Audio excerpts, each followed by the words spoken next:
اعوذ باللہ من الشیطان الرجیم بسم اللہ الرحمن الرحیم۔ سورہ نوح آیات نمبر 1 تا 20۔ اس صورت میں حضرت نوح علیہ السلام کا واقعہ بیان کیا گیا ہے۔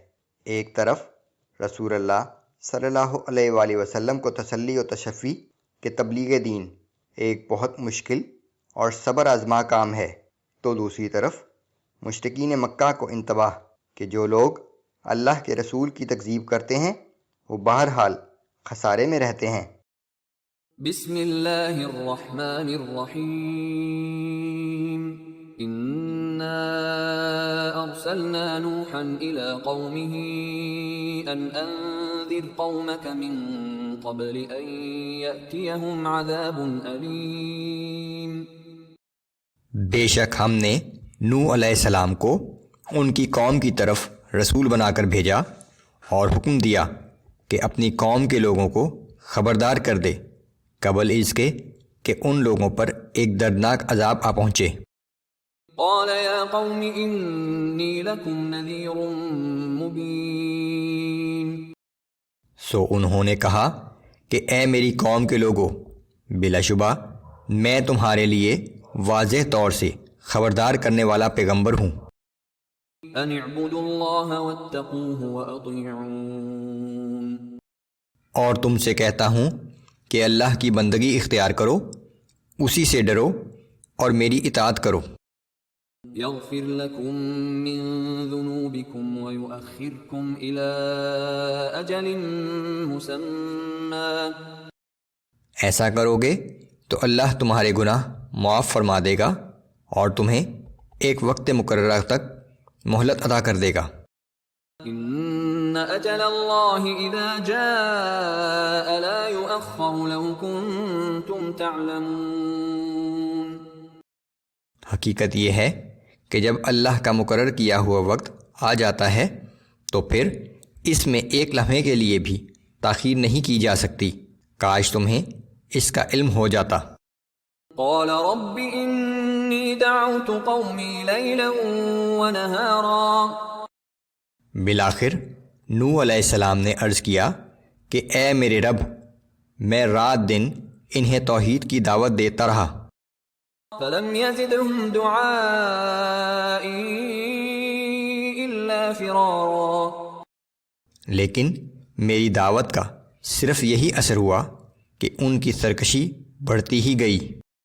وَإِنِّي كُلَّمَا دَعَوْتُهُمْ لِتَغْفِرَ لَهُمْ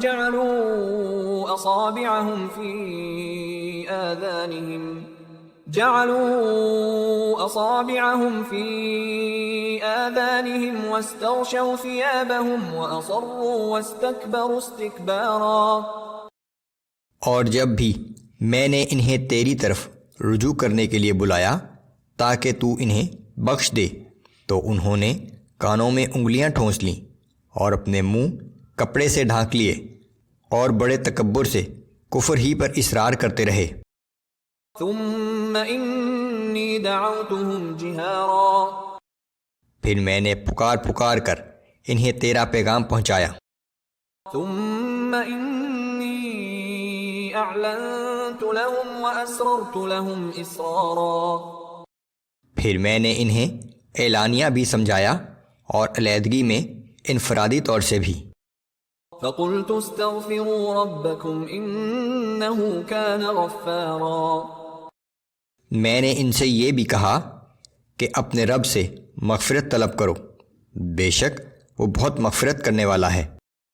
یرسل السماء علیکم مدرارا۔ وہ تم پر آسمان سے موسلادھار بارش برسائے گا۔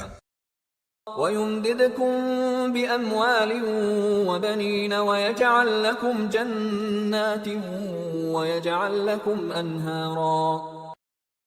اور تمہیں مال اور اولاد دے کر تمہاری مدد کرے گا، تمہیں بہت سے باغات عطا کر دے گا اور تمہارے لیے نہریں جاری کر دے گا۔ مَا لَكُمْ لَا تَرْجُونَ لِلَّهِ وَقَارًا۔